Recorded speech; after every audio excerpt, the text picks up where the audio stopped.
Quando a gente trabalha com peixes de igarapés, uma das características mais impressionantes é a diversidade de espécies. E isso é muito interessante, mas também traz dificuldades de identificação. E a gente tem que achar maneiras de facilitar a nossa vida em campo na hora de identificar essas espécies. Uma maneira muito fácil e prática de fazer isso é organizar pequenos guias fotográficos de campo, onde a gente vai poder comparar os peixes que a gente coleta na natureza com imagens que nós fizemos previamente e que vão nos ajudar a saber a identidade de cada espécie. Isso pode gerar produtos que vão facilitar a nossa vida por meio de comparação direta de imagens coloridas com o que a gente está vendo em campo. E isso, como eu vou mostrar para vocês, é algo que pode ser feito de maneira rápida e prática.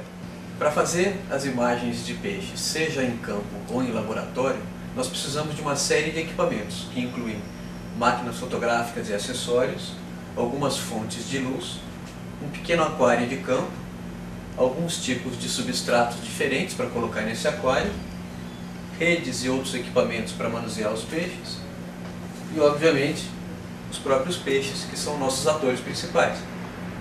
Então, a ideia é utilizar em campo um aquário que tenha dimensões suficientes para caber peixes de diversos tamanhos. Nós vamos precisar do aquário e de um anteparo de vidro que é usado para restringir o movimento dos peixes e facilitar a fotografia num plano adequado. Para que as fotos tenham um bom aspecto, uma boa aparência, a gente usa diferentes tipos de substratos, que podem ser pedrinhas ou areia do próprio ambiente, ou substratos preparados antecipadamente. Para se utilizar substrato do ambiente natural, normalmente é preciso lavar essa areia ou seixo para que ele não turve a água e prejudique a fotografia. Então sempre é bom ter isso pronto junto com você. Se for possível preparar um substrato artificial, como esse de fibra de vidro, ele vai ser muito útil porque ele vai permitir que a gente economize bastante tempo e tenha fotos de boa qualidade com um substrato uniforme para todas as fotos que nós faremos. Com a chegada da fotografia digital, a nossa vida no momento de fotografar os peixes foi muito facilitada, porque é possível fazer diferentes fotos e repeti-las até que fiquem boas. Para isso, nós temos uma variedade enorme de modelos de câmeras e lentes que vão nos ajudar a fazer boas fotos. Para fazer as fotos em campo, nós podemos usar dois tipos de máquinas. Essas mais simples e mais baratas, que a gente encontra rotineiramente à venda na cidade, e máquinas mais sofisticadas. Essas pequenas máquinas produzem fotos de qualidade mais do que suficiente para gerar uma boa publicação, por exemplo. Mas tem duas limitações sérias. Você não pode trocar lentes e o flash é frontal e frequentemente causa reflexos no vidro. Além disso, a velocidade com que as imagens são tomadas é relativamente baixa, o que pode gerar problemas de fotos borradas. A alternativa de uma máquina mais sofisticada resolve esses problemas, com a possibilidade de trocar lentes, usar lentes macro, conexão para um flash externo e alta velocidade de disparo. O principal fator que influencia a qualidade das fotos que nós vamos fazer em campo ou em laboratório é a luz. O ideal é utilizar luz natural, porque ela mostra adequadamente as cores dos peixes. Mas nem sempre isso é possível, especialmente quando a gente está trabalhando dentro da floresta, onde o ambiente é muito sombreado. Para isso, a gente resolve o problema utilizando fontes de luz artificiais. Quando a gente tem acesso à energia elétrica, é possível utilizar uma luminária simples e resolver o problema de iluminação do nosso aquário. Entretanto, às vezes a gente não tem acesso à energia elétrica, e aí a gente tem que recorrer ao uso de uma lanterna ou, melhor ainda, a um flash que permite que a gente tenha um controle muito mais adequado de luz, tanto em intensidade quanto em ângulo de incidência. Um detalhe muito importante: qualquer câmera que estiver sendo usada vai ser sensível ao tipo de luz que nós estamos utilizando para fazer as fotografias. Se a gente não regular a câmera adequadamente, a foto pode sair com uma coloração alterada. Então é preciso regular na câmera o balanço de brancos para o tipo de luz que está sendo utilizada, seja luz fluorescente, incandescente, luz do dia ou flash.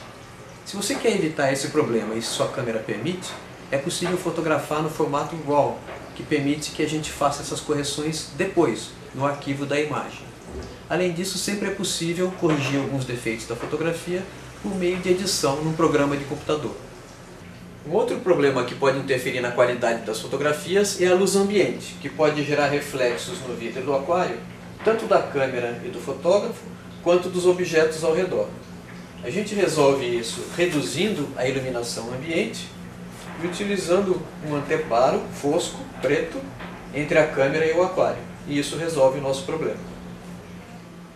Depois de controlar a iluminação, outro fator que pode interferir bastante na qualidade das fotos é a água que nós vamos utilizar para abastecer o aquário de fotografias.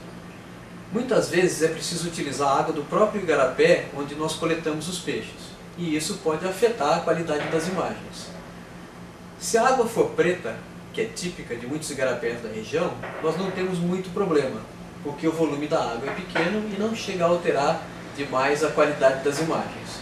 Mas se for uma água turva, com muitas partículas de suspensão, isso pode fazer com que a imagem fique muito ruim. Para isso, é necessário filtrar essa água do aquário utilizando um filtro de café, por exemplo, que é muito simples e fácil de ser encontrado.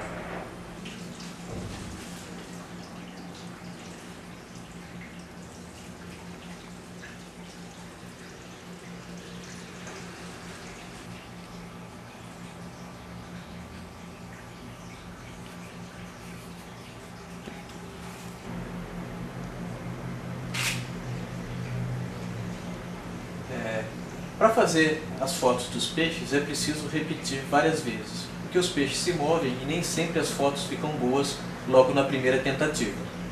Vocês têm que notar também que eu tenho utilizado o flash em ângulo para que a luz reflita no vidro e não interfira na fotografia. Além disso, o uso de um cabo de extensão facilita bastante a movimentação do flash e permite que a gente teste diferentes alternativas de luz para obter uma foto de boa qualidade. As amostras coletadas em campo vão ser trazidas para o laboratório para triagem e identificação.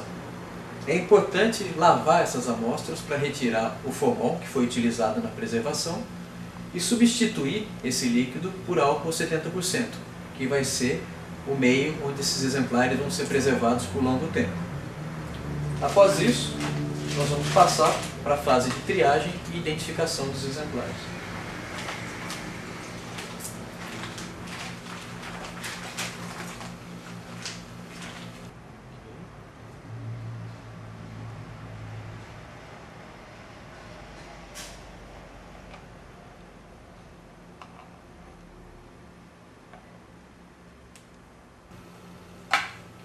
Após a fase de triagem, nós passamos para o processo de identificação dos exemplares coletados.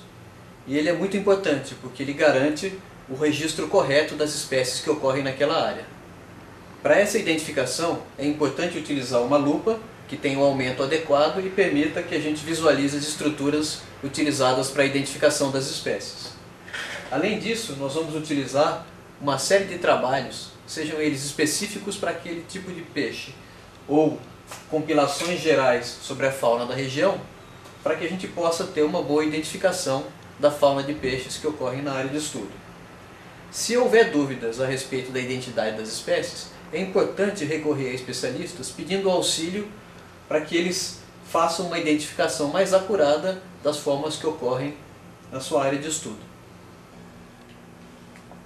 Após essa fase de tomada de dados em campo e identificação do material coletado, é muito importante que essas informações sejam disponibilizadas em um banco de dados de acesso público.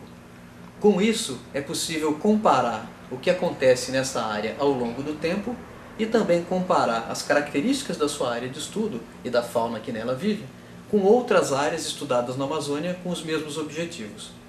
Dessa forma, você vai estar contribuindo efetivamente para o conhecimento e conservação da biodiversidade brasileira.